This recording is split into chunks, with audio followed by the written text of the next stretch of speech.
Hello students, welcome to my YouTube channel. आज हम लोग लीनियर अलजेब्रा के एक बहुत इंपॉर्टेंट टॉपिक वेक्टर स्पेस के बारे में बात करेंगे कि वेक्टर स्पेस क्या होता है, और इस पे थ्योरम्स देखेंगे। देन सब स्पेस के बारे में बात करेंगे, लीनियर कॉम्बिनेशन के बारे में बात करेंगे। तो सबसे पहले वेक्टर स्पेस क्या होता है जरा उसको जानें। बहुत अच्छे से ध्यान से समझना है, बिल्कुल एक एक कॉन्सेप्ट क्लियर करना है। सबसे पहले जो हम वेक्टर स्पेस के बारे में जाने कि वेक्टर स्पेस क्या होता है। ठीक, a non empty set a non empty set a non empty set a non empty set of vectors. एक कोई नॉन एम्प्टी सेट है वेक्टर्स का, मतलब कोई एक सेट है जिसमें नॉन एम्प्टी सेट है जिसमें कुछ ना कुछ वेक्टर्स हैं और फील्ड एफ, वेक्टर्स वी और फील्ड एफ। और फील्ड एफ का मतलब है बच्चों, फील्ड एक ऐसा कलेक्शन होता है, फील्ड एक ऐसा कलेक्शन है जिसमें सारे स्केलर्स रहते हैं। मतलब अगर ये कोई अल्फा एक वेक्टर है जिसके एलिमेंट 1 2 3 हैं, इस तरह के ये इसके कंपोनेंट है अल्फा के 1 2 3। इसका मीनिंग ये है कि ये अल्फा जो वेक्टर है इसके एलिमेंट जो 1 2 3 हैं, और फील्ड एफ का मतलब ये है कि ये 1 2 3 फील्ड एफ को बिलोंग कर रहे हैं, मतलब फील्ड एफ के मेंबर हैं। और फील्ड एफ का मतलब यह है कि वेक्टर में जितने भी मेंबर हैं वो सब फील्ड को बिलोंग कर रहे हैं, फील्ड के मेंबर हैं। और फील्ड एक ऐसा सेट है जिसको सारे स्केलर्स बिलोंग करते हैं। तो कोई एक इस तरह का वेक्टर भी हो सकता है, alpha is equal to a1 a2 a3 and so on an हो सकता है। यहां पे ये जितने भी स्केलर्स हैं, अगर ओवर एफ है, फील्ड एफ है, मतलब ये सारे स्केलर फील्ड एफ को बिलोंग करेंगे। अगर ओवर आर है, आर मींस रियल नंबर, तो ये सारे एलिमेंट रियल नंबर आर को बिलोंग करेंगे। तो हमारे पास सबसे इंपॉर्टेंट बात यह कि एक नॉन एम्प्टी सेट है वेक्टर्स का और field F under under two operation under two operation vector addition and scalar multiplication, या vector addition and scalar multiplication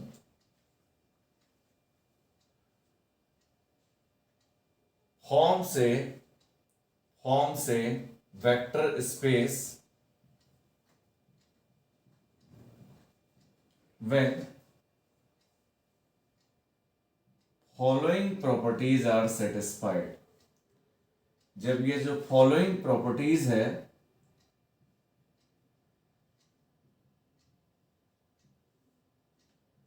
are satisfied. Number 1 ये है बच्चों,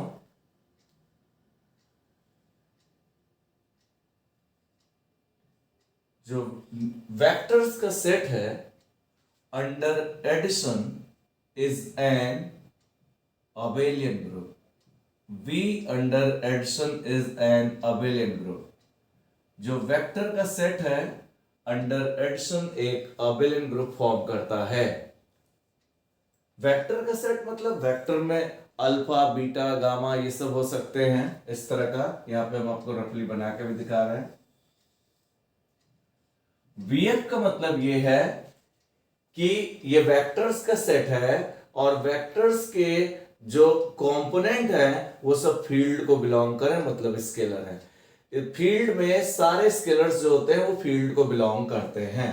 कहने का मतलब ये है कि अल्फा बीटा गामा इस तरह के जो वेक्टर्स हैं वो सब V के मेंबर हैं, और ये सारे वेक्टर्स के जो कंपोनेंट हैं वो सब स्केलर है, सब फील्ड को बिलोंग कर रहे हैं। अबेलियन ग्रुप के लिए अबेलियन ग्रुप प्रूव करना है। पहले ये वेक्टर्स का सेट जो है अंडर एडिशन एक अबेलियन ग्रुप होना चाहिए। अबेलियन ग्रुप के लिए कितनी प्रॉपर्टी? 5।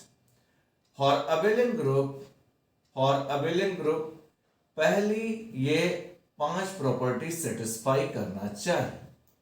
आप लोग अबेलियन ग्रुप के लिए जानते हैं कि closure, associative, existence of identity, existence of inverse and commutative, ये 5 प्रॉपर्टी अगर होल्ड हो जाए तो अबेलियन ग्रुप होने लगेगा। लेकिन बच्चों अबेलियन ग्रुप जो वेक्टर्स का सेट होगा, वी जो है वेक्टर्स का जो सेट है वो वी में जो वेक्टर्स रह रहे हैं वो अंडर एडिशन एक अबेलियन ग्रुप होगा। उसके बाद फिर अंडर स्केलर मल्टीप्लिकेशन भी कुछ प्रॉपर्टीज हैं जिसे हमें फुलफिल करनी है। अगर ये सारी प्रॉपर्टीज जो मैं प्रूव कर, ये जो लिख के दिखा रहा हूं, जो सारी प्रॉपर्टीज जो फुलफिल करेंगी तो V under addition multiplication two side पे, V under addition multiplication form से वेक्टर स्पेस, तब ये स्पेस जो होगा वो एक वेक्टर स्पेस कहलाएगा। अबेलियन ग्रुप के लिए number 1 closure property. Closure property में होता है, अब देखो बच्चों वेक्टर की बात कर रहे हैं, for every alpha beta belongs to V, मतलब ये सेट के जो वेक्टर्स का सेट है इसके कोई भी 2 मेंबर ले लो आप, कोई भी, फॉर एवरी का मतलब कोई भी 2 मेंबर ले लो, और इन दोनों को अंडर एडिशन है तो इन दोनों को ऐड करो, अगर ये फिर बी को बिलोंग करें तो ये सेट ऑफ वेक्टर जो है ये अंडर एडिशन क्लोज्ड होगा। ग्रुप में यही तो होता था कि सेट के कोई 2 एलिमेंट ले लो, कोई भी 2 एलिमेंट, फॉर एवरी का बहुत रोल है, और उन दोनों को अगर प्लस करो अंडर एडिशन तो फिर उस वी का मेंबर आ जाए, मतलब उस वी की प्रॉपर्टी को होल्ड करता है, तो ये क्लोजर प्रॉपर्टी सेटिस्फाई करेगा। दूसरी प्रॉपर्टी जो होती है वो एसोसिएटिव होती है, चूंकि अबेलियन ग्रुप प्रूव करना है। एसोसिएटिव प्रॉपर्टी में बच्चों हम 3 एलिमेंट ले लें, इस non empty set of vector के 3 एलिमेंट ले लें, for every alpha beta gamma belongs to V, 3 element ले लें, alpha plus beta plus gamma करें और ब्रैकेट की shifting alpha plus beta plus gamma आपस में बराबर है, तो ये एसोसिएटिव प्रॉपर्टी होगा। तीसरी प्रॉपर्टी जो होती है, मतलब अल्फा पहले बीटा प्लस गामा को ऐड करें, फिर उसमें अल्फा ऐड करें, अल्फा प्लस बीटा करें, फिर उसमें गामा ऐड करें। तीसरी जो होती है वो existence of identity, existence of identity. Existence of identity में क्या होता है, for every alpha belong to V there exist theta, this is called zero vector. Theta लिख लें, कुछ जगहों पे ऐसे भी लिखा रहता है, इसको भी जीरो वेक्टर कहते हैं, थीटा। अच्छा, इसको जीरो वेक्टर कहते हैं। Theta belongs to V which is called zero vector, which is called zero vector. और इसमें जो जीरो वेक्टर में जो कंपोनेंट होते हैं, थीटा है, कुछ लोग जीरो भी कहते हैं लेकिन उसको मेंशन करते हैं कि जीरो वेक्टर, उसके सारे कंपोनेंट 0 0 0 0 होंगे। अगर सारे कंपोनेंट 0 0, अगर अल्फा में 4 एलिमेंट है, बीटा में 4 एलिमेंट, और एक बात और, ये जो non empty set of vectors हैं उसके सब में जो एलिमेंट्स होंगे कंपोनेंट, उनके नंबर सेम होंगे। ये नहीं कि अल्फा में 3 होंगे, बीटा में 4 होंगे, गामा में 5 होंगे, सब में नंबर ऑफ एलिमेंट्स सेम होंगे।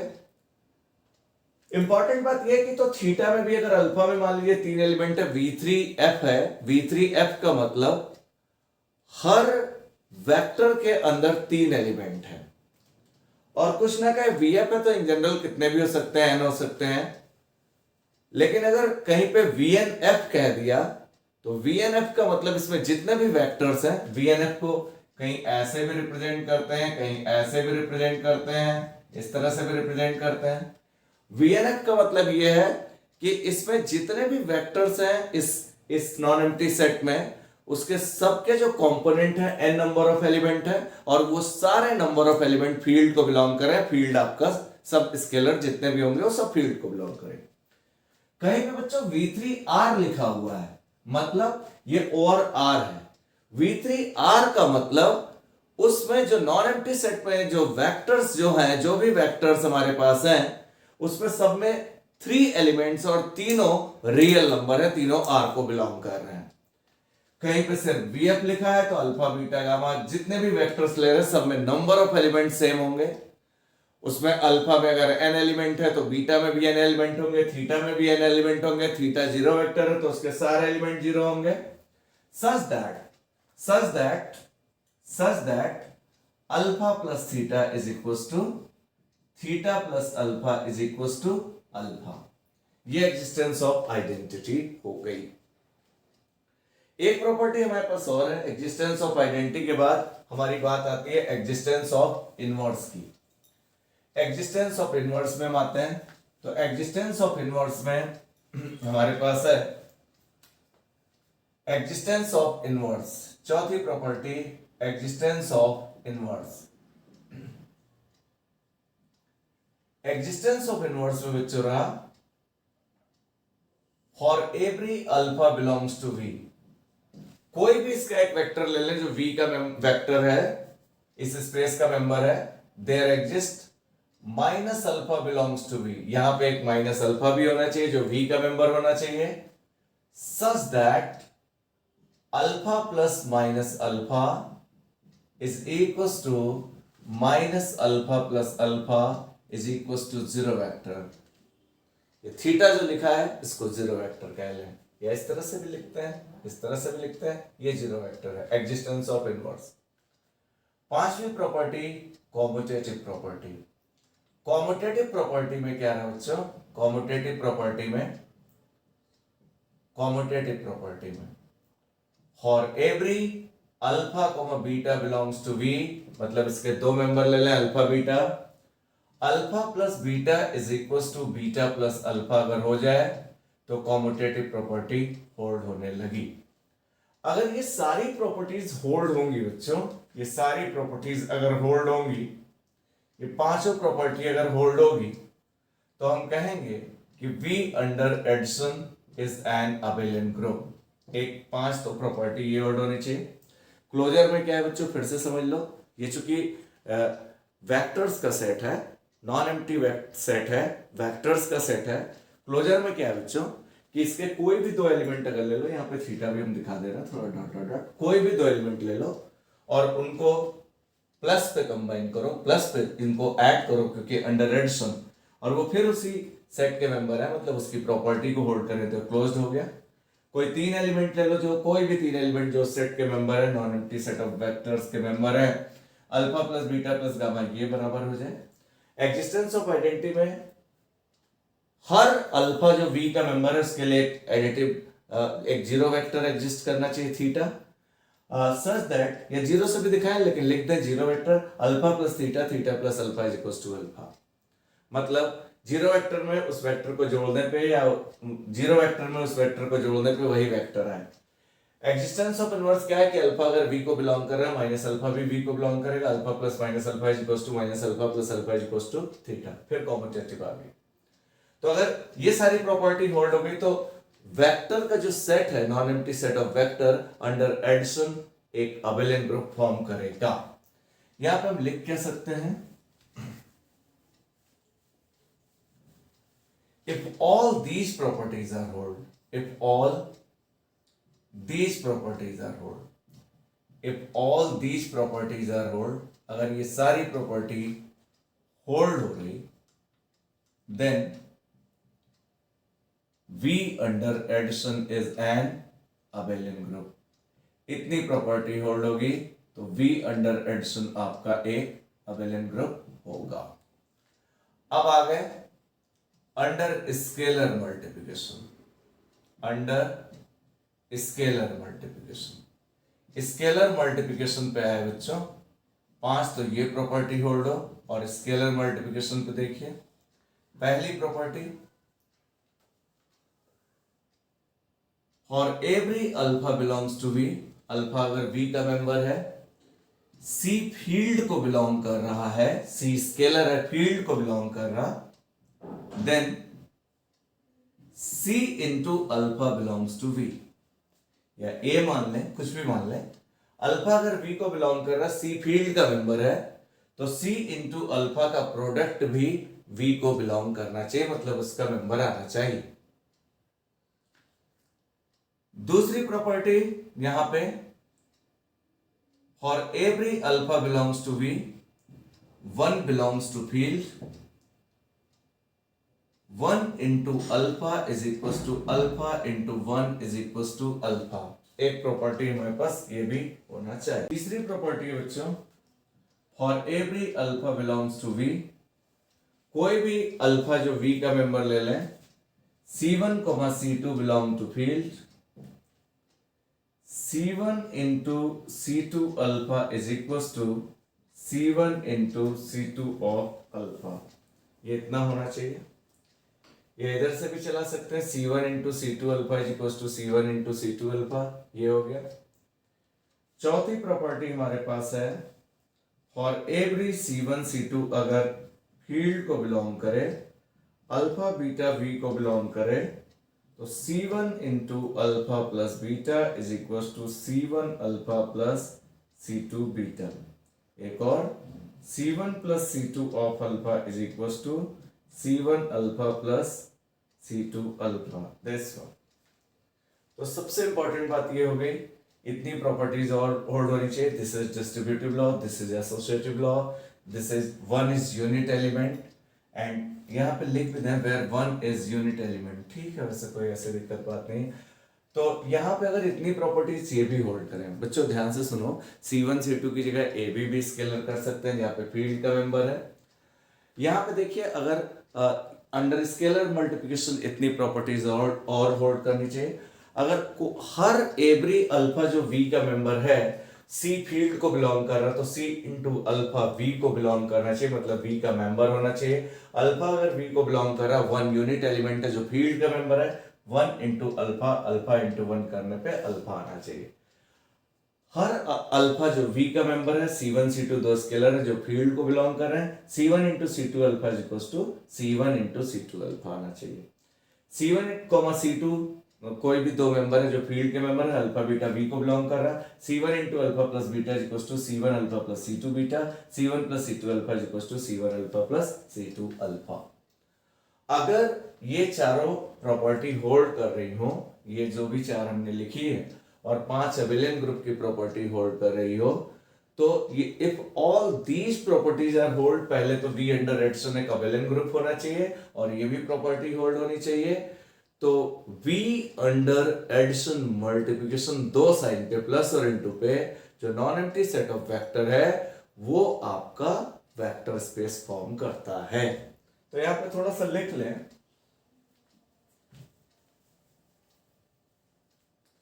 if all these properties are hold, if all these properties are hold, if all these properties are hold, then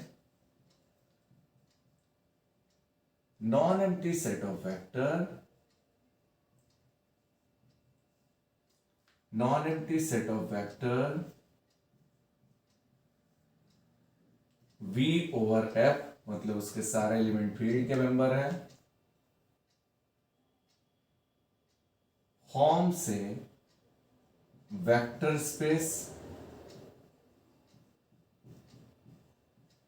under vector addition and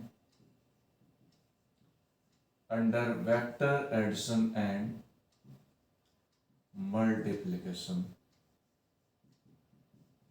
under vector addition and multiplication. तो बच्चों उम्मीद करते हैं कि vector space आपको समझ में आया होगा कि क्या क्या प्रॉपर्टीज कोई non empty set of vector hold करे तो वेक्टर स्पेस कहलाता है। अगला जो हमारा टॉपिक है that is called linear combination of vector. ये जानना बहुत जरूरी है, linear combination of vector.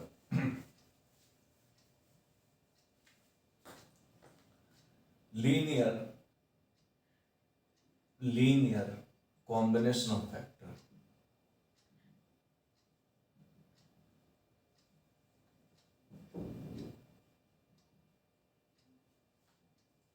Linear combination क्या होता है? Let VNF is a vector space. मतलब इस VNF का मतलब हर वेक्टर के जो कंपोनेंट है वो n है, n डायमेंशनल है, और सब फील्ड को बिलोंग कर रहे हैं। मैंने बताया कि जितने भी स्केलर्स हैं सब फील्ड को बिलोंग करेंगे। VNF is a vector, n ऊपर भी लगा सकते हैं। VNF is a vector space. अब वेक्टर स्पेस है तो सारी प्रॉपर्टी होल्ड कर रहा है। Vector space over field F, over field F।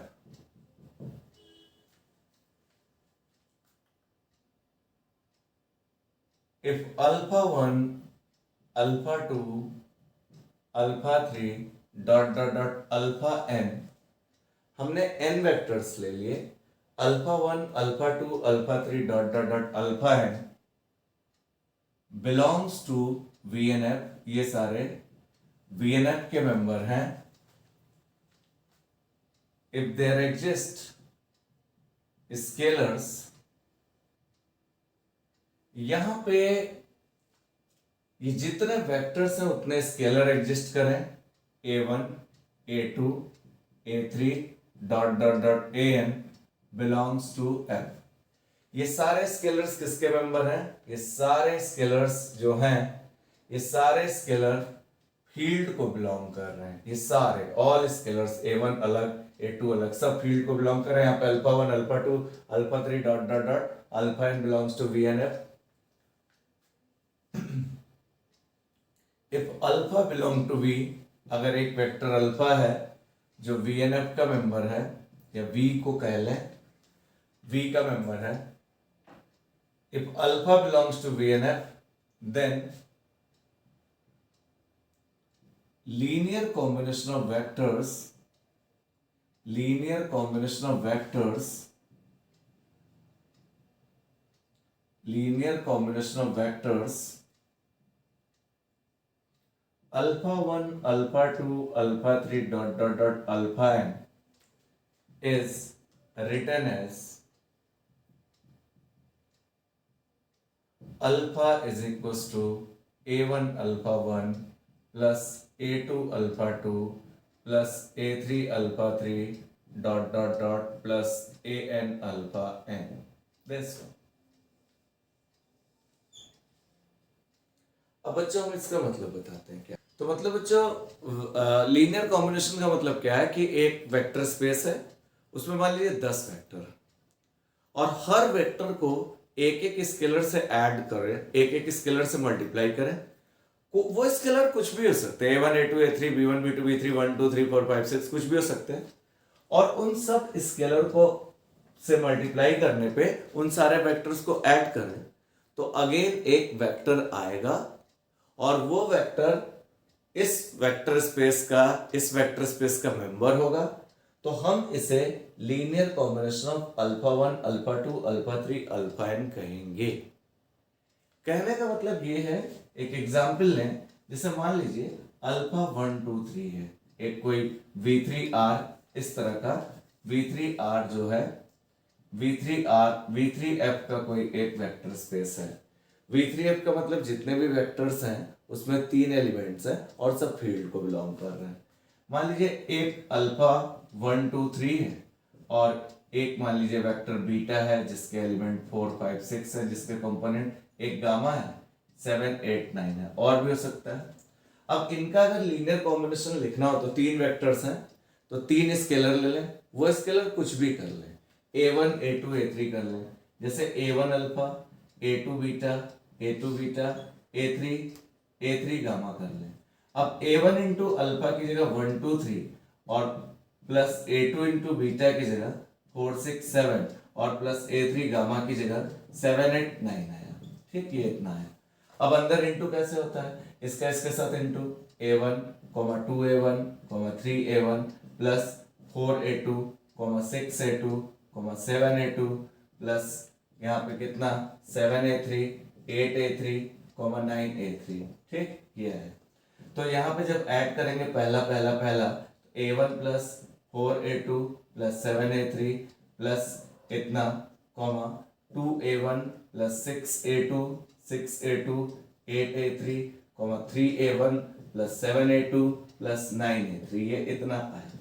अब यहाँ पे देखिए फिर तीन वेक्टर, तीन कंपोनेंट है, पहला ये, दूसरा ये, तीसरा ये, मतलब ये फिर जो आया है ये अगेन एक वेक्टर है। इसी को हमने मान लीजिए, इसी को कोई नाम दे दिया अल्फा 1 अल्फा 2 अल्फा 3, कुछ भी दे दिया, तो फिर v3f का ही मेंबर रहा।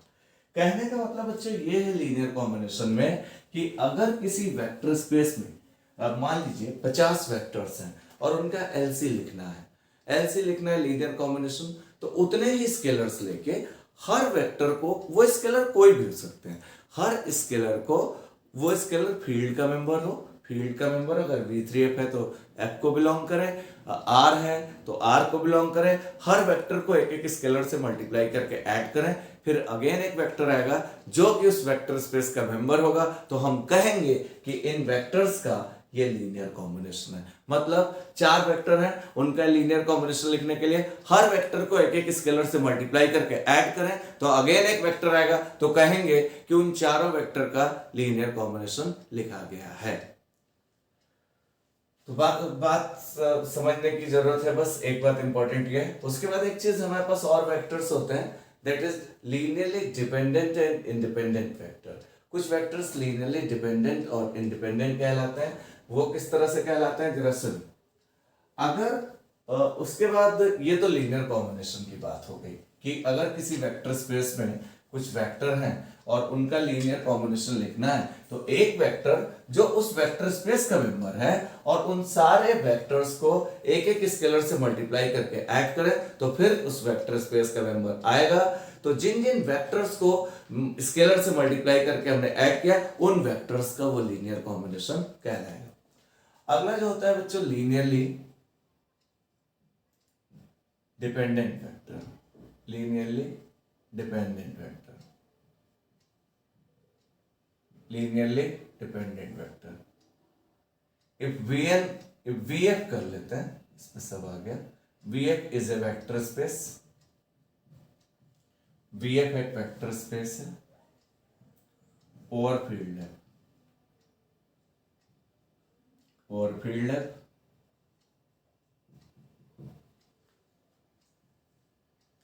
The vectors alpha 1 alpha 2 alpha 3 dot dot dot alpha n of vf, ये vf के सारे वेक्टर्स हैं, is said to be linearly dependent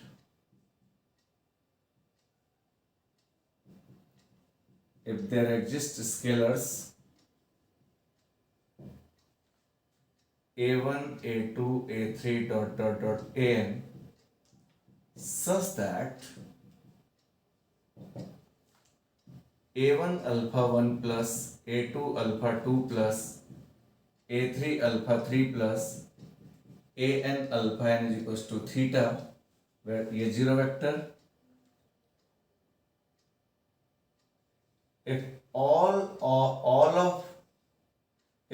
of them a1 alpha 1 plus a2 alpha 2 plus a3 alpha 3 plus an alpha n is equals to theta, if in all of scalars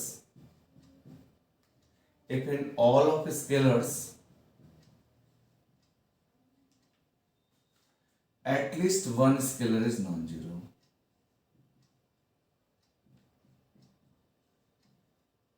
one scalar is non-zero, then these vectors are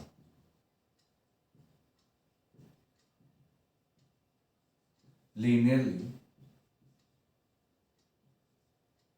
dependent. बच्चों अगर किसी vector space में n vector हैं और इसको linearly dependent दिखाना है, तो जितने वेक्टर्स हैं उतने ही स्केलर ले लें और इनका लीनियर कॉम्बिनेशन अभी मैंने बताया, एक वेक्टर इंटू एक स्केलर प्लस दूसरा वेक्टर इंटू दूसरा स्केलर, को इधर पीछे भी स्केलर कर सकते हैं, आगे पीछे भी। इनका एलसी अगर थीटा के बराबर लिखें और इन सारे स्केलर्स में एक भी स्केलर जीरो नहीं है, at least in all of scalar at least one scalar is non zero, at least one scalar is non zero. इन सारे स्केलर में कम से कम एक स्केलर अगर जीरो नहीं है तो ये वेक्टर्स लीनियरली डिपेंडेंट कहलाएंगे। अब एक से ज्यादा स्केलर जीरो नहीं है तो ठीक ही है, कम से कम एक स्केलर जीरो ना हो, तो ये सारे वेक्टर्स लीनियरली डिपेंडेंट कहलाएंगे। लेकिन अगर सारे स्केलर जीरो हो गए, if all the scalars are zero, ये सारे स्केलर जीरो हो गए, तो ये वेक्टर लीनियरली इंडिपेंडेंट कहलाएंगे। एक लाइन यहीं पे लिख लेते हैं, if all of scalars are zero, all of scalars are zero, then these vectors are linearly dependent. These vectors are linearly dependent. अगर ये सारे स्केलर्स जीरो हो गए, मतलब a1, a2, a3, an सब जीरो हो गए, तो ये वेक्टर इंडिपेंडेंट कहलाएंगे। इंडिपेंडेंट, दैट इज a1 बराबर a2 is equal to a3 is equal to dot dot dot an is equal to zero. तो ये तो बात रही लीनियरली इंडिपेंडेंट की। ये जो बात रही ये क्या रही, लीनियरली इंडिपेंडेंट की। लीनियरली इंडिपेंडेंट की मतलब बच्चों अगर 10 वेक्टर्स हैं और उनको लीनियरली इंडिपेंडेंट दिखाना है तो उन सबका एलसी थीटा के बराबर लिखो। थीटा का मतलब इधर सारे एलिमेंट 0 0 0 0 होंगे, जितने वहां पे एलिमेंट होंगे उतने यहाँ भी जीरो होंगे, और उनको सॉल्व करें। सॉल्व कैसे करें, इनको ऐड करें, अलग अलग इक्वेशंस मिलेंगे, सबको सॉल्व करें, प्रॉब्लम्स हम करेंगे तो सब समझ में आएगा। और अगर सारे स्केलर जीरो होते हैं तो ये वेक्टर्स लीनियरली इंडिपेंडेंट होंगे, और अगर इनमें से एक भी स्केलर जीरो नहीं होता और एक से ज्यादा नहीं जीरो हो तो और ठीक है, एक भी स्केलर अगर जीरो नहीं हुआ तो ये वेक्टर्स लीनियरली डिपेंडेंट कहलाएंगे, और अगर सारे स्केलर जीरो हो गए तो ये वेक्टर्स लीनियरली इंडिपेंडेंट कहलाएंगे। तो हम लोग क्वेश्चंस में लीनियरली डिपेंडेंट और इंडिपेंडेंट चेक कर सकते हैं। तो बच्चों हम लोगों ने लीनियरली डिपेंडेंट और इंडिपेंडेंट वेक्टर की बात की कि अगर किसी वेक्टर स्पेस में कुछ वेक्टर्स लीनियरली डिपेंडेंट और इंडिपेंडेंट है, इसको चेक करने के लिए जैसे मान लीजिए हमारे पास 4 वेक्टर्स हैं, पहले समझ लें, अल्फा 1, अल्फा 2, अल्फा 3, अल्फा 4, ये 4 वेक्टर्स हैं, और ये लीनियरली डिपेंडेंट है या इंडिपेंडेंट है ये पता करने के लिए लीनियरली डिपेंडेंट का मतलब ये होता है कि इन सबों के बीच में एक रिलेशन लिखा जा सकता है, या ये कह लें कि एक वेक्टर बाकी वेक्टर्स के एलसी के फॉर्म में लिखा जा सकता है। मतलब ये वेक्टर कुछ स्केलर्स लेके उनके लीनियर कॉम्बिनेशन के फॉर्म में लिखा जा सकता है। ये तो लीनियरली डिपेंडेंट की बात हो गई। मतलब अगर 2 वेक्टर्स लीनियरली डिपेंडेंट है तो एक वेक्टर दूसरे का स्केलर मल्टीपल होता है।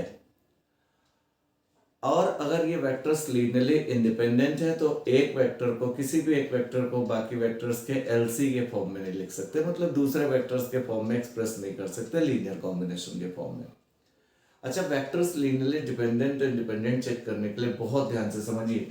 अगर ये 4 वेक्टर से लीनियरली डिपेंडेंट और इंडिपेंडेंट दिखाना है तो 4 स्केलर्स ले लें, a1 alpha 1 plus a2 alpha 2 plus a3 alpha 3 plus a4 alpha 4, और इसको थीटा या जीरो वेक्टर जिसमें सारे एलिमेंट्स 0 0 0 हैं, जीरो भी कुछ लोग लिखते हैं, जीरो वेक्टर वहां पे लिख देते हैं, उसके फॉर्म में लिखा जाए। और अगर सारे स्केलर्स जीरो होंगे, ये सारे चारों स्केलर्स जीरो होंगे तो ये चारों वेक्टर्स लीनियरली इंडिपेंडेंट है। मतलब किसी वेक्टर को बाकी वेक्टर्स के एलसी के फॉर्म में नहीं एक्सप्रेस कर सकते हैं। और अगर ये लीनियरली डिपेंडेंट होंगे तो कम से कम एक स्केलर ऐसा होगा जो जीरो नहीं होगा। और भी हो सकते हैं जीरो, लेकिन एटलीस्ट एक स्केलर ऐसा होगा जो जीरो नहीं होगा। कहने का मतलब लीनियरली डिपेंडेंट और इंडिपेंडेंट चेक करने के लिए जितने वेक्टर्स वेक्टर स्पेस के हैं उसको लीनियरली डिपेंडेंट और इंडिपेंडेंट चेक करना है तो आप उतने स्केलर्स ले लो और उनका एलसी जीरो वेक्टर के बराबर लिखो और उससे फिर इक्वेशंस बनाओ। और सारे स्केलर्स अगर जीरो हो गए तो वेक्टर्स लीनियरली इंडिपेंडेंट होंगे और एक भी स्केलर जीरो नहीं है तो लीनियरली डिपेंडेंट होंगे। एक से ज्यादा भी स्केलर जीरो नहीं हो सकते हैं। कुछ बच्चों और टेक्निक होती है लीनियरली डिपेंडेंट इंडिपेंडेंट चेक करने के, और भी बहुत तरीके होते हैं। दो तरीके और हैं। सबसे पहले आप क्या करो कि वेक्टर्स का एलसी थीटा के बराबर लिख लो, जीरो वेक्टर के बराबर लिख लो। उसके बाद इक्वेशंस बनाओ। इक्वेशन में जाहिर सी बात है जब इधर जीरो है तो सारे जो इक्वेशन बनेगी उसको मैट्रिक्स फॉर्मेट पे लिखो, ए एक्स बराबर बी के फॉर्म में। जाहिर सी बात है ये होमोजीनियस सिस्टम ऑफ इक्वेशन है।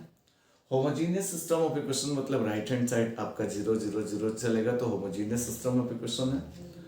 अब उसके बाद क्या करेंगे, हम उसके रैंक निकालेंगे एक्लेन फॉर्म की मदद से। रैंक निकालने में मैट्रिक्स को अपर ट्रायंगुलर मैट्रिक्स के फॉर्म में बनाते हैं और उसके रैंक पता करते हैं। अपर ट्रायंगुलर मैट्रिक्स में डायगोनल के नीचे वाले एलिमेंट्स जीरो करने की होते हैं, वो अपर ट्रायंगुलर मैट्रिक्स होती है। ये कोशिश करते हैं उस फॉर्मेट का बनाने की। जीरो इज इंक्रीजिंग ऑर्डर होते हैं। उसके बाद जितनी नॉन जीरो रो बचती है वो मैट्रिक्स की रैंक कहलाती है। किसी भी मैट्रिक्स में एक भी एलिमेंट जीरो नहीं है तो वो नॉन जीरो रो कहलाएगी। किसी भी रो में एक भी एलिमेंट अगर किसी मैट्रिक्स की किसी भी रो में एक भी एलिमेंट अगर जीरो नहीं तो नॉन जीरो रो कहलाती है। उसके बाद जितनी नॉन जीरो रो बचेगी वो मैट्रिक्स की रैंक कहलाएगी। अगर मैट्रिक्स की रैंक और नंबर ऑफ वेक्टर आपस में सेम है, फिर से सुनिए, मैट्रिक्स की रैंक और नंबर ऑफ वेक्टर आपस में सेम है तो वो सारे वेक्टर्स लीनियरली इंडिपेंडेंट कहलाएंगे। और मैट्रिक्स की रैंक नंबर ऑफ वेक्टर से कम है, rank is less than number of vector, तो वो वेक्टर्स लीनियरली डिपेंडेंट कहलाएंगे। अब हम आपको क्वेश्चंस में भी करके दिखाते हैं। तो सबसे पहले कुछ बात हम लोग लिख लें, एक आध और तरीका लिख लें।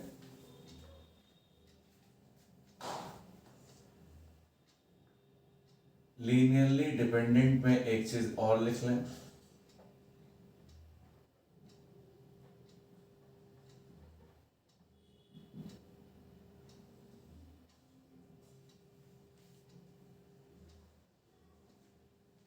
if rank of matrix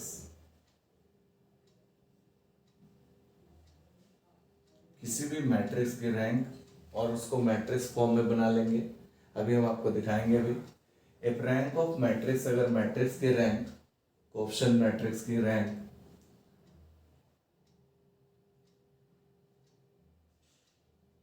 is less than number of vectors, rank of matrix अगर वेक्टर से, जैसे 4 वेक्टर्स हैं, रैंक 3 आ गई। रैंक अगर नंबर ऑफ वेक्टर से कम है देन देन वेक्टर्स आर, एक तरीका ये भी है, बहुत अच्छा तरीका है, vectors are linearly dependent. Vectors are linearly dependent. एक चीज ये हो गई पहली बात। दूसरी बात, if A is a square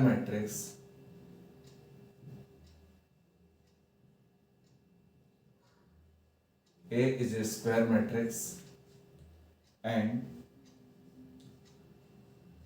vectors are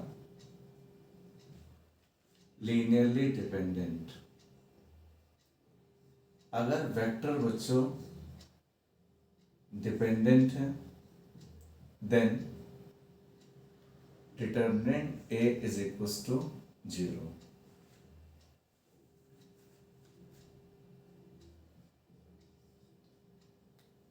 उसके बाद हम बात कर लेते हैं लीनियरली इंडिपेंडेंट वेक्टर्स की। लीनियरली यहाँ पे डिपेंडेंट वेक्टर कर सकते हैं, उसके बाद लीनियरली इंडिपेंडेंट वेक्टर की बात कर लें। If rank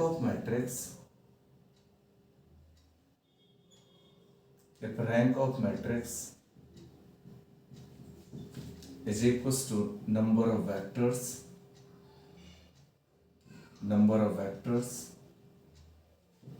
then vectors are linearly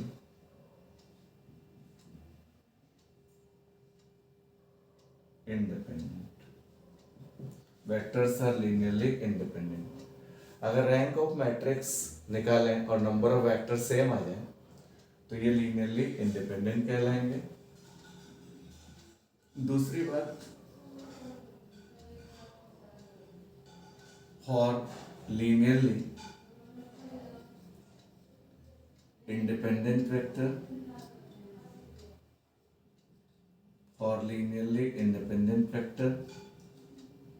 determinant A is not equals to 0। Linearly independent vector के लिए जैसे लीनियरली डिपेंडेंट में डिटर्मिनेंट 0 होती है, इंडिपेंडेंट में डिटर्मिनेंट 0 नहीं होती है। तो कुछ तरीके ये भी हैं। दूसरा तरीका जो हमने स्टार्टिंग में बताया था, ये 3 हमारे पास तरीके हैं डिपेंडेंट और इंडिपेंडेंट चेक करने के लिए। एक बात इंपॉर्टेंट ये है कि अगर कोई वेक्टर्स हमारे पास दिए हुए हैं उसको लीनियरली डिपेंडेंट इंडिपेंडेंट चेक करना है। पहली बात तो डिपेंडेंट अगर वेक्टर्स होते हैं तो एक वेक्टर बाकी वेक्टर्स के एलसी के फॉर्म में लिखा जा सकता है। एलसी क्या होता है, जितने वेक्टर्स हैं उतने स्केलर लेके हर वेक्टर को एक एक स्केलर से मल्टीप्लाई करके ऐड किया जाए तो वो लीनियर कॉम्बिनेशन कहलाता है, उन वेक्टर्स का लीनियर कॉम्बिनेशन कहलाता है। दूसरी बात, वेक्टर्स के लीनियर कॉम्बिनेशन अगेन वेक्टर देते हैं, बहुत अच्छे से समझिए। और अगर उन वेक्टर्स का एलसी हम 0 वेक्टर लिखें और उनसे इक्वेशन बना के अगर सारे स्केलर 0 आते हैं तो वेक्टर लीनियरली इंडिपेंडेंट कहलाएंगे। और एक भी एटलीस्ट एक भी स्केलर 0 नहीं आएगा तो वेक्टर्स लीनियरली डिपेंडेंट कहलाएंगे। तीसरी बात ये इंपॉर्टेंट है कि लीनियर डिपेंडेंस और इंडिपेंडेंस में एक तरीका तो ये है। दूसरी बात कि एक चीज ये है कि अगर रैंक हम मैट्रिक्स का निकाल लें और वो नंबर ऑफ वेक्टर से कम है तो वेक्टर्स लीनियरली डिपेंडेंट कहलाएंगे। अगर कोई मैट्रिक्स है और वेक्टर्स लीनियरली डिपेंडेंट हैं तो उसका डिटर्मिनेंट 0 होगा। मतलब वेक्टर्स को अगर मैट्रिक्स फॉर्मेट में लिखा जाए, उसका इक्वेशन बना के मैट्रिक्स लिखा जाए तो ये ऐसा होगा। लीनियरली इंडिपेंडेंट वेक्टर में क्या होता है कि अगर rank of matrix number of vector के बराबर होगा तो वेक्टर्स आर लीनियरली इंडिपेंडेंट। और लीनियरली इंडिपेंडेंट वेक्टर डिटर्मिनेंट आपका 0 नहीं होगा। अब जरा एक क्वेश्चन ले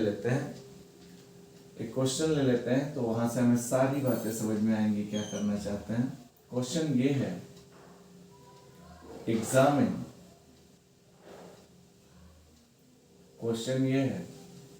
examine the vectors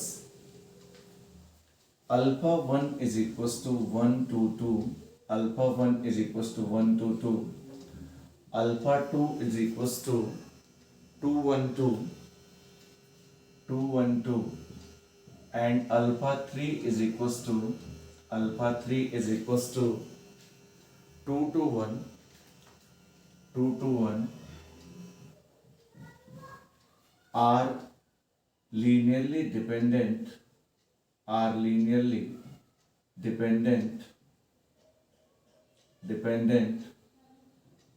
or not in V3R। V3R का मतलब एक वेक्टर स्पेस है और वेक्टर स्पेस के हर वेक्टर में 3 एलिमेंट हैं और वो सारे रियल हैं, आर को बिलोंग कर रहे हैं। अगर सिर्फ वी आर भी होता तो 3 एलिमेंट होते तो मतलब समझ लीजिए 3 डायमेंशनल वेक्टर स्पेस है, यहाँ पे 3 है, तो हर वेक्टर में 3 एलिमेंट है, सारे आर को बिलोंग कर रहे हैं। एफ होता तो सारे एलिमेंट्स फील्ड को बिलोंग करते हैं। अब इसको लीनियरली डिपेंडेंट और इंडिपेंडेंट दिखाने का तरीका ये है कि ये वेक्टर्स लीनियरली डिपेंडेंट का मतलब एक वेक्टर को बाकी वेक्टर्स के एलसी के फॉर्म में लिख सकते हैं या नहीं। यहां पे डिपेंडेंट और इंडिपेंडेंट चेक करने के लिए पहले हम 3 स्केलर ले लें। Let a1 a2 a3 3 scalar जो r को बिलोंग कर रहे हैं, सच दैट इनका हमने LC लीनियर कॉम्बिनेशन मतलब a1 alpha 1 a2 alpha 2 a3 alpha 3, ये स्केलर्स बच्चों कुछ और भी ले सकते हैं, k1 k2 k3 भी ले सकते हैं, लैम्डा 1 लैम्डा 2 लैम्डा 3 भी ले सकते हैं, इज इक्वल्स टू थीटा लिखा।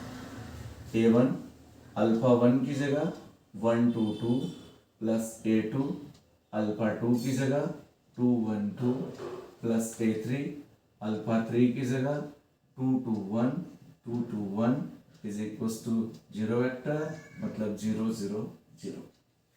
अब जरा देखो a1 alpha 1 plus a2 alpha 2 plus a3 alpha 3 theta लिखा, इसको सॉल्व कर रहे हैं। a1 plus 2a2 a1 plus 2a2 पहला पहले के साथ सब में जुड़ेगा plus 2a3 comma 2a1 plus a2 plus 2a3 comma 2a1 plus 2a2 plus a3 is equal to 0 0 0। ये इतना रहा। कहने का मतलब a1 plus 2a2 plus 2a3 2a1 plus a2 plus 2a3 2a1 plus 2a2 plus 1a3 is equal to 0 0 0। अब इसको बच्चों compare कर लो तो यहाँ पे आया a1 plus 2a2 plus 2a3 is equal to 0। यहाँ पे आया 2a1 plus a2 plus 2a3 is equal to 0। ये इतना है 2a1 plus 2a2 2a2 plus a3 is equal to 0। फिर से देखो a1 plus 2a2 plus 2a3 2a1 plus a2 plus 2a3 2a1 plus 2a2 plus a3 is equal to 0 0 0। इसको हमने compare किया तो ये इतना है, ये इतना है, ये इतना है। अगर हम इसको सॉल्व कर पाए, इसको हम सॉल्व करें और सारे स्केलर्स अगर 0 आ जाते हैं तो ये वेक्टर्स लीनियरली इंडिपेंडेंट कहलाएंगे। मतलब किसी भी वेक्टर, कोई वेक्टर किसी दूसरे वेक्टर के लीनियर कॉम्बिनेशन के फॉर्म में नहीं लिखा जा सकता है। अच्छा बच्चों, लीनियर कॉम्बिनेशन क्या है? जैसे 4 वेक्टर्स है उनका लीनियर कॉम्बिनेशन, 4 स्केलर्स, हर वेक्टर को एक एक स्केलर से, वो स्केलर कोई भी हो सकते हैं, किसी के साथ मल्टीप्लाई करने के बाद जो सम करते हैं वो अगेन एक वेक्टर आता है, that is called linear combination of vectors. तो अगर सारे स्केलर 0 है तो ये लीनियरली इंडिपेंडेंट है और एक भी स्केलर 0 नहीं है तो लीनियरली डिपेंडेंट है। अब इसको सिंप्लीफाई करना है। एक तरीका तो ये है कि इसको सिंप्लीफाई कर, अगर a1 a2 a3 0 आ जाता है तो तीनों लीनियरली तीनों वेक्टर लीनियरली इंडिपेंडेंट होंगे। अब देखो सिंप्लीफाई करने में भी एक दिक्कत होती है। कुछ लोग इसको सॉल्व करते हैं तो इससे a1 कैंसिल आउट कर देते हैं तो ये a2 a3 आता है, फिर इससे a2 कैंसिल आउट कर देते हैं तो a1 a3 आता है। फिर सॉल्व करने में दिक्कत आ जाती है क्योंकि एक में a2 a3 अननोन हो जाता है, एक में कुछ और अननोन हो जाता है। तो इन दोनों से अगर a1 रिमूव कर रहे हैं तो इससे भी a1 रिमूव करिए ताकि दो a2 a3 में 2 इक्वेशंस आ जाएं, दोनों को फर्दर सॉल्व कर लें या फिर सॉल्व हो जाता है। ठीक है। अदरवाइज एक तरीका ये भी है, ध्यान से सुनेंगे, बहुत सिंपल सी बात है, हम आपको दोनों बातें बताते हैं। इसको पहले मैट्रिक्स रिप्रेजेंटेशन में लिखें। ये राइट हैंड साइड 0 है तो होमोजेनियस सिस्टम ऑफ इक्वेशन है, इसको पहले मैट्रिक्स फॉर्म में लिखें और ये सारी बातें हमारी ध्यान रखें तो काफी काम की, ये भी बात काफी काम की। अब हमने क्या किया यहाँ पे इसको मैट्रिक्स फॉर्मेट में लिखा। एक तो तरीका ये था कि आप सिंपली तीनों सॉल्व कर लें, तीनों सॉल्व करके अगर A1 A2 A3 0 आता है तो लीनियरली इंडिपेंडेंट होंगे, एक भी जीरो नहीं आता तो लीनियरली डिपेंडेंट होंगे। या फिर इसको मैट्रिक्स फॉर्म में, वैसे जनरली यही फॉर्म सही है, इसको मैट्रिक्स फॉर्म में लिख लें। मैट्रिक्स क्या है? 1 2 2, मैट्रिक्स फॉर्म में 2 1 2 2 2 1, ये मैट्रिक्स फॉर्म में लिख रहे हैं, ये मैट्रिक्स फॉर्म में लिख रहे हैं इसको। This is called coefficient matrix, इसको हम ए भी दिखा सकते हैं, दिस इज कोएफिशिएंट मैट्रिक्स, इसको ए, और उधर तो 0 0 0 चल ही रहा है, ये ए मान लें इसको इस तरह से। अब देखिए दो तीन तरीके हैं। पहली बात तो इसको एक्लेन फॉर्म में चेंज करिए। एक्लेन फॉर्म क्या होता है? हम रो ऑपरेशन लगा के जीरो इंक्रीजिंग ऑर्डर में बनाते हैं, रो ऑपरेशन लगा के जीरो इंक्रीजिंग ऑर्डर में बनाते हैं, या कह लें कि अपर ट्रायंगुलर मैट्रिक्स के फॉर्म में बनाते हैं। उसके बाद जितने नॉन जीरो रो बचते हैं, नॉन जीरो रो का मतलब यह है कि बच्चों किसी भी रो में एक भी एलिमेंट अगर जीरो नहीं तो नॉन जीरो रो कहलाती है। उसके बाद जितने नॉन जीरो रो बचते हैं मैट्रिक्स की रैंक कहलाती है। अगर मैट्रिक्स के रैंक और नंबर ऑफ वेक्टर आपस में सेम आते हैं तो वेक्टर्स लीनियरली इंडिपेंडेंट है, और अगर मैट्रिक्स के रैंक और नंबर ऑफ वेक्टर ज्यादा आते हैं, रैंक कम आती है, तो ये वेक्टर्स लीनियरली डिपेंडेंट है, मतलब एक को दूसरे के एलसी के फॉर्म में लिखा जा सकता है। एक तरीका तो ये है, एक तरीका ये है कि इसका डिटर्मिनेंट निकाल लो। तो सब चलो पहले कई तरीके हैं। एक तो तरीका बच्चों ये है कि हम इसकी अगर डिटर्मिनेंट निकाल लें, और फर्स्ट मेथड हम आपको इसको दिखा रहे हैं कि हम इसकी अगर डिटर्मिनेंट निकाल लें, ध्यान से सुनेंगे, और इसकी डिटर्मिनेंट अगर जीरो आती है तो ये वेक्टर्स लीनियरली डिपेंडेंट हैं, और इसकी डिटर्मिनेंट जीरो नहीं आती है तो वेक्टर्स लीनियरली इंडिपेंडेंट है। पहला तरीका तो ये। हमने डिटर्मिनेंट ए निकाला, डिटर्मिनेंट ए का मतलब 1 2 2 2 1 2 2 2 1, इसको सॉल्व करें। यहां पे कितना है, चाहे तो इसमें से इसको सेपरेट करके थोड़ा कम भी बना सकते हैं, या सिंपली सॉल्व कर लें। 1 दिस क्लोज 1 -4 माइनस का 2, बहुत अच्छे कॉन्सेप्ट हैं LI LD और LI दिखाने के। -2 दिस इज -2 2 -4 प्लस का 2 and this one 4 minus 2, 1 into first row के लिए एक्सपेंड कर लिया, 1 -4 -2 2 -4 प्लस 2 4 -2, यह है -3, दिस इज -2 प्लस 4, ये दिस इज 2 और 2 2 4 5 आया, which is not equal to 0। अब बताइए डिटर्मिनेंट इज 0 नहीं, इट मीन्स ये जो वेक्टर्स हैं डिटर्मिनेंट इज 0 नहीं है, इट मीन्स ये वेक्टर लीनियरली इंडिपेंडेंट हैं।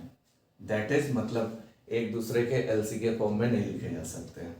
That is vectors alpha 1 alpha 2 alpha 3 are linearly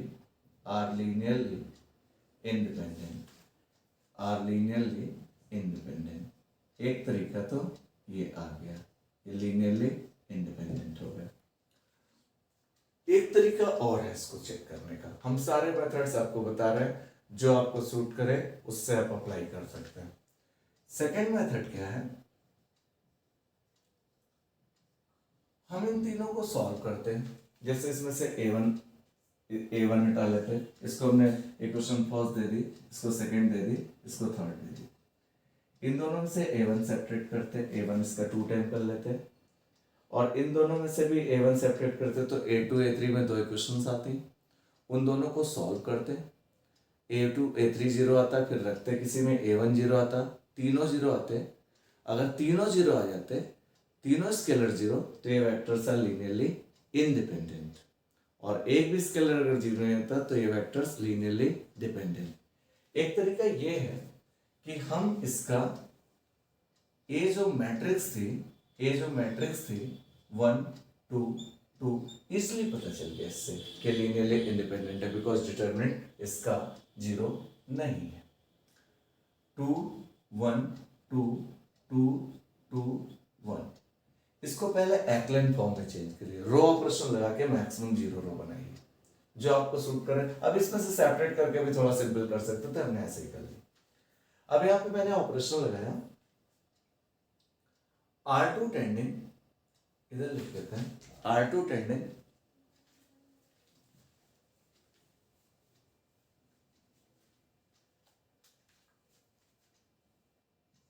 R2 tending R2 minus 2R1, पहले R3 लगा लेते हैं। चलिए R2 tending R2 minus 2R1 and R3 tending R3 minus also 2R1। इस R2 में से इसका 2 टाइम्स सब्ट्रैक्ट कर रहे हैं, इस R3 में से इसका 2 टाइम्स सब्ट्रैक्ट कर रहे हैं, मैक्सिमम 0 रो बनाना चाह रहे हैं। 0 रो बनाने के बाद जितने नॉन 0 रो बचेंगे वो रैंक कहलाएगी।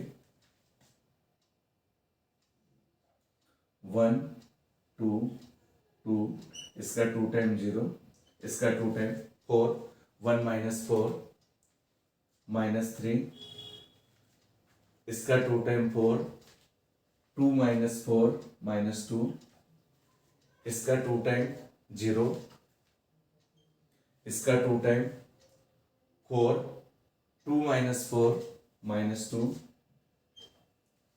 इसका 2 टाइम, दिस इज माइनस 3। ये इतना। अभी 0 इंक्रीजिंग ऑर्डर में नहीं है, अभी 0 को इंक्रीजिंग ऑर्डर में बनाइए। एक सबसे तरीका ये है कि तीनों को सॉल्व करिए, लेकिन बेसिक ये रैंक वाला मेथड ज्यादातर यूज किया जाता है। डिटरमिनेंट भी ठीक है, जैसी जरूरत पड़े, या तीनों को फर्दर साइमल्टेनियस क्वेश्चन कुछ नहीं आता तो उस तरह से सॉल्व करिए, एक तरीका ये भी है। अब यहाँ पे इंपॉर्टेंट बात ये रही बच्चों, यहाँ पे हमने सबसे पहले इसका 2 टाइम सब्ट्रैक्ट किया, 0 2 टाइम सब्ट्रैक्ट किया -3, 2 टाइम सब्ट्रैक्ट किया -2, 2 टाइम सब्ट्रैक्ट किया 0, 2 टाइम सब्ट्रैक्ट किया -2, 2 टाइम सब्ट्रैक्ट किया -3। अभी 0 इंक्रीजिंग ऑर्डर में होने चाहिए, इसको भी 0 बनाइए, अपर ट्रायंगुलर बनाते हैं, इसके नीचे के सारे एलिमेंट 0 बनाते हैं। तो अब यहां पे क्या किया, R3 टेंडिंग टू R3, इसमें R3 में माइनस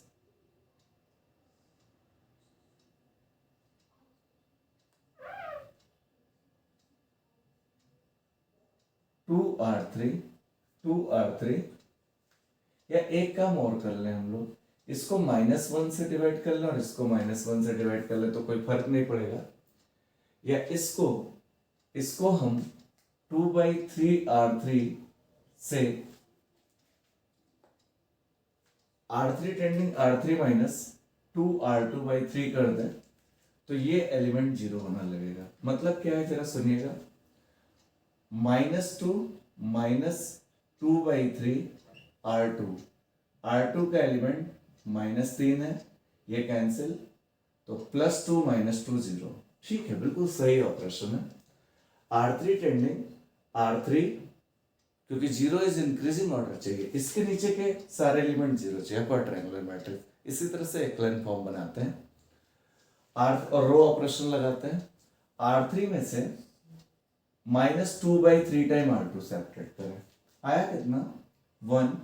सारा सीख लीजिए अच्छे से ताकि जो अप्लाई करना आपको करिए। 0 -3 -2 0, इसका -2/3 टाइम करेंगे तो थोड़ा सा देख भी लीजिए, -2/3 -2/3 इंटू R2 -3, ये कैंसिल, +2 -2 0, दिस इज 0। इसका देखिए -3 -2/3 into R2, that is -2, -3 + 4/3, -9 + 4/3, this is -5/3, this one, this is -5/3। फिर से देख लीजिए, -3 -2/3, तो माइनस माइनस कितना, +4/3, इतना हमारे पास हो गया। एक चीज हमारे पास ये हो गई, तो माइनस का 5/3, एक चीज क्या है, ये मैट्रिक्स ए आ गई, इसको हमने एक्लन फॉर्म में चेंज किया। अब बच्चा एक चीज और देखो, इसी से हम सारी बातें बता पाएंगे। जो फाइनल मैट्रिक्स आई कुछ इस तरह की आई। अच्छा, रैंक ऑफ कोएफिशिएंट मैट्रिक्स कितनी है? रैंक ऑफ कोएफिशिएंट मैट्रिक्स बताइए। कोएफिशिएंट मैट्रिक्स इसे बोलते हैं, रैंक ऑफ कोएफिशिएंट मैट्रिक्स। ठीक, rank of coefficient matrix is equals to 3 non zero row है, 3 नंबर ऑफ वेक्टर बताइए। नंबर ऑफ वेक्टर कौन कौन से थे? नंबर ऑफ वेक्टर जितने नॉन जीरो रो है वो रैंक कहलाती है, एक भी एलिमेंट जीरो नहीं है तो non zero row. Number of vector alpha 1 alpha 2 alpha 3 है। Rank is equals to number of vector है, rank is equals to number of vector. So vectors are क्या? So vectors are linearly independent. क्यों? क्योंकि rank और number of vector आपस में same आ गई, इसलिए लीनियरली इंडिपेंडेंट फैक्टर कहलाएंगे। सबसे इंपॉर्टेंट बात ये। अच्छा, a1 a2 a3 भी आपको हम जीरो दिखा सकते हैं, वो कैसे? सुनिए, यहीं पे ये जो मैट्रिक्स आई, मैट्रिक्स दरअसल ax बराबर b के फॉर्म की थी, तो थोड़ा यहीं से वो भी देख लीजिए, a1 a2 a3, तीसरा थर्ड जो हम दिखाना चाह रहे थे आपको, या इसी में देख लीजिए कैसे a1 a2 a3 जीरो भी है। ये जैसे आया 1 2 2 0, जब हम इक्वेशन सॉल्व करते थे -2 0 0 -5/3, यहाँ पे a1 a2 a3 0 0 0, ये भी रहा। अब यहाँ पे क्या आया? a1 plus 2a2 plus 2a3 is equals to 0, -3a2 -2a3 is equals to 0, -5/3a3 is equals to 0, मतलब a3 इज इक्वल्स टू 0। यहाँ a3 0 रखा तो a2 इज इक्वल्स टू 0, यहाँ a3 a2 0 रखा तो a1 इज इक्वल्स टू 0, तो हमारा a1 a2 a3 तीनों 0 आया। इस तरह से भी बहुत अच्छे से देखिए, हम तीनों a1 a2 a3 वहां पे दरअसल साइमल्टेनियस इक्वेशन सॉल्व करने में कभी कभी a1 a2 a3 अगर जीरो नहीं होता, लीनियरली डिपेंडेंट होते हैं, तो फिर इक्वेशन को सॉल्व करना थोड़ा दिक्कत वाला होता है। अब इसीलिए ये सारी टेक्निक्स है, यहां से a1 a2 a3 देखिए ऐसे भी जीरो आ जा रहा है, तीनों स्केलर जीरो है तो लीनियरली इंडिपेंडेंट हो गए। या आपके पास ये बहुत सारी हमने टेक्निक्स बताई, आपको किसी भी कंपटीशन में किसी भी एग्जाम में आप चेक करना चाहें तो जैसे आपको सूट करे वैसे चेक कर सकते हैं। जनरली रैंक से बहुत अच्छा होता है, नहीं आता तो आपको तीनों इक्वेशन साइमल्टेनियस सॉल्व कर लीजिए, इस तरह से भी कर सकते हैं। डिटरमिनेंट अगर स्क्वायर है कोएफिशिएंट मैट्रिक्स तो उस तरह से भी चेक कर सकते हैं। तो बहुत सारे हमारे पास टेक्निक्स है जिससे हम काम कर सकते हैं। एक क्वेश्चन हम लोग और लेना चाहेंगे, जरा उसको भी एक क्वेश्चन जरा हम बोलते हैं, जरा एक क्वेश्चन और हम लोग देखते हैं। क्वेश्चन क्या है, उम्मीद करते हैं कि बहुत अच्छे से समझ में आ रहा होगा, थोड़ा प्रैक्टिस भी बनाएंगे। एक क्वेश्चन ये है, क्वेश्चन कुछ इस तरह का है बच्चों। एक क्वेश्चन और कर लेते हैं, चेक।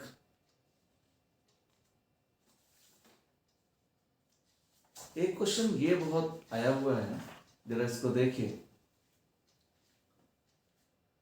क्वेश्चन ये है, देखिए कितना इजीली कर पाएंगे। इफ अल्फा बराबर a1, a2, और एक बात और बताएं बच्चों, दो वेक्टर्स अगर दिए हैं और दोनों वेक्टर लीनियरली डिपेंडेंट हैं तो एक वेक्टर दूसरे का स्केलर मल्टीपल होगा।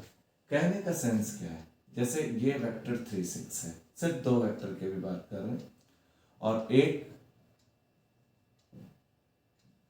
इस तरह का है दूसरा वेक्टर, ये अल्फा है ये बीटा है। ठीक, ये दोनों वेक्टर अगर है, थोड़ा डिटेल में भी हम लोगों को काम करना ताकि एक चीज हम लोगों को क्लियर हो जाए। बीटा इतना, तो बीटा को हम देखिए, इसको लिख सकते हैं 3 × 4, 3 × 8। इसको हम लोग लिख सकते हैं 3 × 4, 4 × 6। अब देखिए यहां पे 4 बाहर, 3, 6, बीटा बराबर 4 इंटू अल्फा, बीटा 4 अल्फा आ गया। ये दोनों वेक्टर्स अगर लीनियरली डिपेंडेंट है, क्योंकि एक वेक्टर दूसरे का स्केलर मल्टीपल लिखा जा रहा है। लीनियरली डिपेंडेंट का मतलब ही है कि इनके बीच में कोई ना कोई रिलेशन हो, ये एक दूसरे के एलसी के फॉर्म में लिखे जा पाए। क्वेश्चन हमारे पास ये है कि इफ अल्फा बराबर a1 a2 एंड बीटा बराबर b1 b2 b2 वेक्टर्स ये दो वेक्टर हैं इन v2r, मतलब वेक्टर में दो दो एलिमेंट हैं और सारे एलिमेंट जो हैं वो सब रियल हैं। बी लीनियरली डिपेंडेंट, ये लीनियरली डिपेंडेंट है। then prove that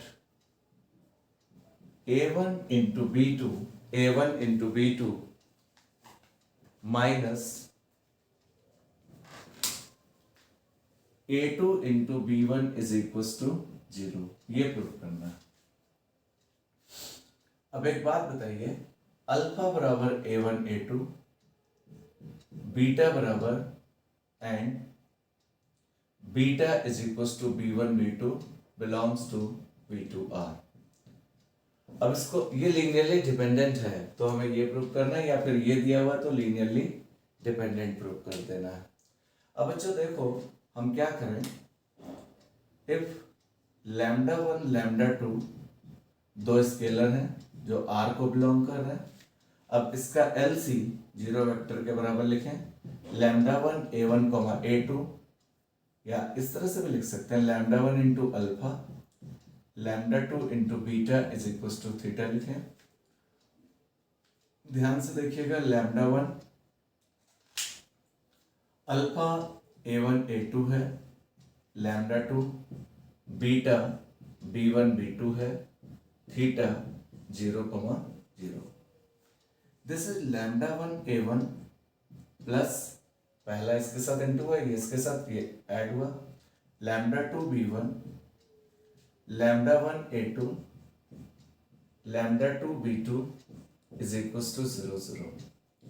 अब ये क्या है, कंपेयर करा, that is lambda 1 a1 lambda 2 b1 is equals to 0, lambda 1 a2 lambda 2 b2 is equals to 0। इसको 1, इसको सेकेंड। अब कोएफिशिएंट मैट्रिक्स जो हमारी बनी, इससे A बराबर ये बनी। अभी कांस्टेंट लैम्डा 1 लैम्डा 2 लिए हैं, कोएफिशिएंट मैट्रिक्स ये बनी, A1 B1 A2 B2, ये बनी कोएफिशिएंट मैट्रिक्स। स्केलर्स हमने लैम्डा 1 लैम्डा 2 लिए हैं, इसके साथ जो है a1 b1 a2 b2 ये कोएफिशिएंट मैट्रिक्स बनी। अब बच्चों ये लीनियरली डिपेंडेंट है, सिंस वेक्टर्स आर, जो वेक्टर हैं, since vectors are linearly dependent. अच्छा, वेक्टर लीनियरली डिपेंडेंट है, दैट इज अगर वेक्टर लीनियरली डिपेंडेंट है तो इसकी डिटरमिनेंट 0 होगी, पहले भी बता चुके हैं। और लीनियरली डिपेंडेंट नहीं होगी, इंडिपेंडेंट होगी तो डिटरमिनेंट 0 नहीं होगी। तो इसका डिटरमिनेंट 0 करें, a1 b2 a1 b1 a2 b2 is equals to 0, that is a1 b2 minus a2 b1 is equals to 0। हमारा आया क्या, a1 b2 minus a2 b1 is equals to 0। एक बात इंपॉर्टेंट ये, तो ये हमारे पास है लीनियरली डिपेंडेंट में, इस तरह से हम काम कर सकते हैं। एक क्वेश्चन हम और दिखाना चाह रहे हैं कि किस हिसाब से लीनियरली डिपेंडेंट और इंडिपेंडेंट हम दिखा पाएंगे। एक क्वेश्चन हम और लेना चाह रहे हैं, उसके बाद आप क्वेश्चंस ट्राई कर सकते हैं। इसके बहुत सिंपली ये क्वेश्चन हो पाया है। एक क्वेश्चन ये है कि examine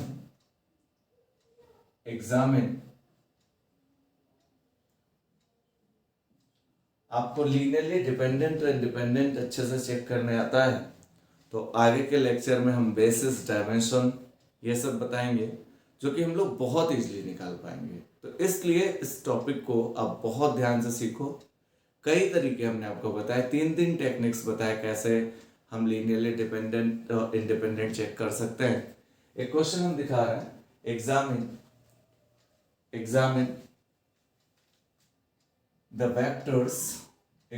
the vectors alpha 1 is equals to examine the vectors alpha 1 is equals to 1 comma 3 comma minus 2 comma alpha 2 is equals to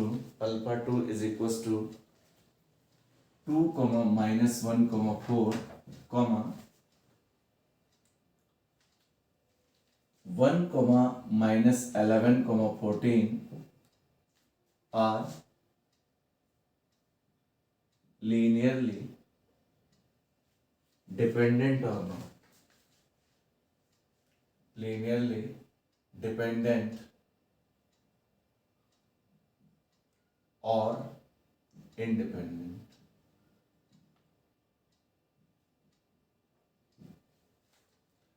In vector space V3R। बिल्कुल सिंपली अब इसके लिए हम तीन स्केलर ले लें। लेट A1, A2, A3 तीन scalar ले लें जो R को बिलोंग करे। F होता कुछ ना होता तो F को बिलोंग करा लेते, फील्ड में तो सारे स्केलर्स फील्ड को बिलोंग करते हैं। such that A1 alpha 1, A2 alpha 2, A3 alpha 3 is equals to 0 vector। A1 alpha 1 1 3 minus 2, A2 alpha 2 2 minus 1 4, A3 alpha 3 1 minus 11 14 is equals to theta 0 0 0। A1 comma 3A1 comma minus 2A1 plus 2A2 comma minus A2 comma 4A2 plus A3 comma minus 11A3 comma 14A3 is equals to 0 0 0। A1 plus 2A2 plus A3 comma 3A1 minus A2 minus 11A3 minus 2A1 plus 4A2 plus 14A3 is equals to 0 0 0। देख लीजिए हमने किया कुछ नहीं बच्चों, तीन scalars लिए और हर वेक्टर का एक स्केलर से मल्टीप्लाई करके उसका लीनियर कॉम्बिनेशन थीटा के बराबर लिखा। Theta is the zero vector. Her vector को एक स्केलर से मल्टीप्लाई करके उसका सम करिए, that is called linear combination. उसको जीरो वेक्टर के बराबर करिए, इसको फर्दर सॉल्व करिए, इक्वेशंस बनाइए। A1 plus 2A2 plus A3 3A1 minus A2 minus 11A3 minus 2A1 plus 4A2 plus 14A3 is equals to 0 0 0। Compare करिए, A1 plus 2A2 plus A3 is equals to 0। पहले equation ये, यहाँ पे 3A1 minus A2 minus 11A3 is equals to 0 minus 2A1 plus 4A2 plus 14A3 is equals to 0। अब इसको check करना है कि लीनियरली डिपेंडेंट है या इंडिपेंडेंट। आपके पास तीन टेक्निक है, आप तीनों इक्वेशंस को सॉल्व करिए। अगर A1 A2 A3 तीनों 0 आते हैं तो ये लीनियरली इंडिपेंडेंट होंगे। एक भी स्केलर 0 नहीं आता तो लीनियरली डिपेंडेंट होंगे। फर्दर इसकी कोएफिशिएंट मैट्रिक्स बनाइए, उसके रैंक निकालिए। अगर रैंक और नंबर ऑफ वेक्टर सेम है तो लीनियरली इंडिपेंडेंट है। अगर रैंक नंबर ऑफ वेक्टर से कम है तो लीनियरली डिपेंडेंट है। तीसरा तरीका, कोएफिशिएंट मैट्रिक्स का डिटरमिनेंट बनाइए। डिटरमिनेंट अगर 0 के बराबर आता है तो वेक्टर्स लीनियरली डिपेंडेंट है, जो प्रीवियस सवाल में किए हैं। और डिटरमिनेंट अगर 0 नहीं आता तो वेक्टर्स लीनियरली इंडिपेंडेंट है, जो सूट करे। जरा हम पहले फर्स्ट तरीका हम इसको जरा इसका डिटरमिनेंट बनाते हैं। फर्स्ट मेथड क्या है, हम इसका जरा डिटरमिनेंट बनाते हैं। हम पहले ए देख लेते हैं क्वेश्चन मैट्रिक्स कितनी 1 2 1 3 -1 -11 -2 4 14 1 2 1 3 -1 -11 -2 4 and 14. Determinant A. Determinant A means 1 2 1 3 -1 -11 -2 4 and 14. थोड़ा इसको सिंप्लीफाई कर लें डिटरमिनेंट उस वाले प्रीवियस में हमने डिटरमिनेंट ऐसे एक्सपेंड कर दी थी, अभी प्रॉपर्टीज भी लगा लें, वहां भी लगा सकते थे। एक प्रॉपर्टी लगाई C2 टेंडिंग C2 - 2C1, इसका 2 टाइम्स सब्ट्रैक्ट कर लें, and C3 tending C3 - C1। Determinant A equals to 1 3 -2, इसका 2 टाइम्स सब्ट्रैक्ट करें तो दैट इज 0, 2 टाइम्स सब्ट्रैक्ट करें 3 to 6 सब्ट्रैक्ट कर रहे हैं तो -7, 2 टाइम्स सब्ट्रैक्ट कर रहे हैं तो दिस इज 8, 1 टाइम सब्ट्रैक्ट कर रहे हैं 0, 1 टाइम सब्ट्रैक्ट कर रहे हैं -14 और 1 टाइम सब्ट्रैक्ट कर रहे हैं 16। यहाँ पे फिर से देख लें C2 - 2C1, थोड़ा सा इसको 0 बना लें ताकि सॉल्व करने में काफ़ी सिंपल हो जाएगा। इसका 2 time 0, 2 time -7, 2 time 8, 1 time 0, -11 -3 -14 plus का 16। एक चीज़ हमारे पास ये है अभी, यहाँ पे इसको फर्स्ट रो के लॉन्ग अगर एक्सपेंड करें, determinant A equals to 1 into this one 1 into 16 into -7 -14 into 8, ये इतना आ गया। 16 इंटू -7 -14 इंटू 8, तो यहाँ पे प्लस हो जाएगा, that is determinant A equals to -16 7 जा 112, 14 8 जा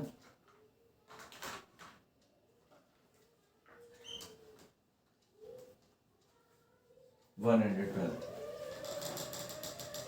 14 8 जा 112 and 16 7 जा -112। डिटरमिनेंट ए 0 आ गया बच्चों, देखो कितना सिंपल है, डिटरमिनेंट ए 0 आ गया। बेहतरीन सा तरीका है, आप डिटरमिनेंट वैसे भी सॉल्व कर सकते थे। अच्छा, डिटरमिनेंट ए 0 है तो ये वेक्टर्स क्या हो गए, linearly independent. Sorry, determinant A 0 आया इसलिए वेक्टर्स लीनियरली क्या हुए, लीनियरली डिपेंडेंट हुए। सो वेक्टर्स आर यहाँ पे लिखना है, so vectors are linearly dependent. So vectors are linearly dependent, जो वेक्टर हुए वेक्टर्स आर लीनियरली डिपेंडेंट। अगर डिटरमिनेंट 0 ना आता तो ये क्या हो जाते, इंडिपेंडेंट हो जाते।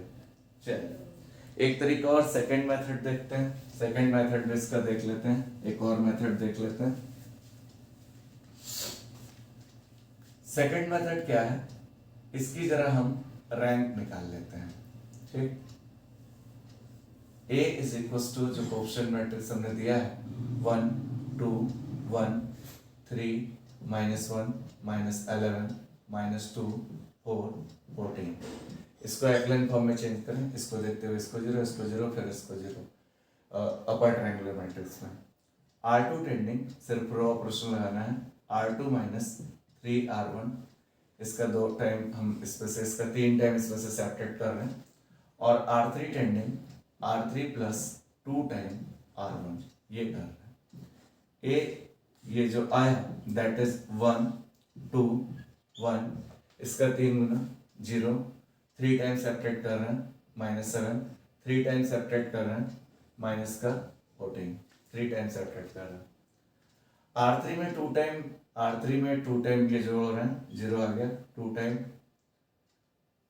2 टाइम इसमें से हम ऐड कर रहे हैं, R3 में 2 टाइम R1 ऐड कर रहे हैं, 8 आ गया, 2 टाइम R1 ऐड कर रहे हैं तो 16 आ गया,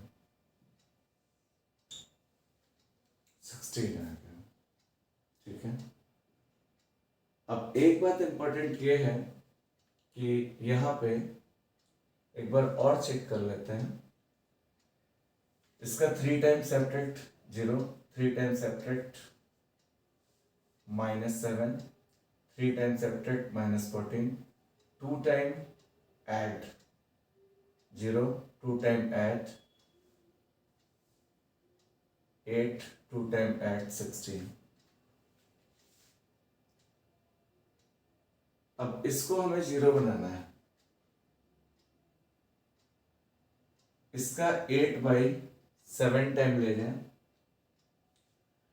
ऑपरेशन लगाएं, R3 टेंडिंग, या एक काम कर लें, R2 टेंडिंग R2/-7, इसको -7 से डिवाइड कर लें, और R3 टेंडिंग R3/8। रैंक में किसी रो को किसी से डिवाइड करने पे कोई इसके ऊपर इफेक्ट नहीं पड़ता रैंक के ऊपर, सी एलिमेंट से सेम। या फिर एक काम ये भी कर सकते थे, R3 -8/7 R2। अब ये कितना आया, 1 2 1 0, -7 टाइम 1, दिस इज 2। रैंक आप लोग थोड़ा सा अच्छे से जानते भी होंगे, नहीं तो देखिए ऐसे भी इसका -8/7 टाइम करते तो ये 0 हो जाता, 0, this is 1, this is 2। Operation लगाया, R3 टेंडिंग R3-R2। अब कितना है, 1 2 1 0 1 2 0 0 0। हो गया इसके नीचे के सारे 0। अब ये हमारे पास 0 इंक्रीजिंग ऑर्डर में है, नॉन जीरो रो। किसी भी रो में एक एलिमेंट अगर 0 नहीं तो नॉन जीरो रो कहलाएगी। Rank of matrix non zero row 2 है।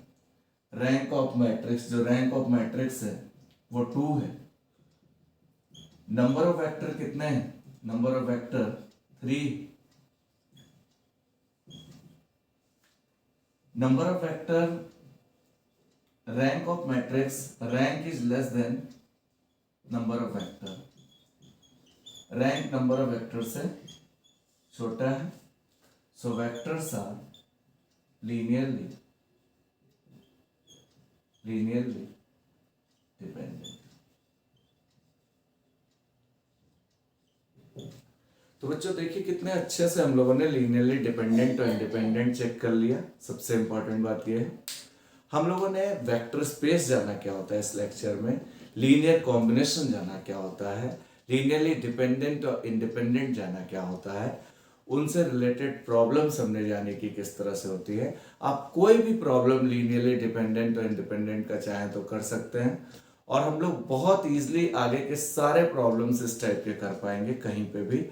अगले लेक्चर में हम लोग सब स्पेस, बेसिस, डायमेंशन, सब स्पेस कैसे प्रूव करते हैं, नेसेसरी कंडीशन क्या होती है, उसके बारे में बात करेंगे। हम उम्मीद करते हैं कि आपने बहुत अच्छे से सारी चीजें सीखी होंगी और उस पर आप प्रैक्टिस किसी भी टाइप का क्वेश्चन कर सकते हैं। आपको मेरा वीडियो पसंद आया हो तो please like, share and subscribe जरूर करें। Thank you for watching my video.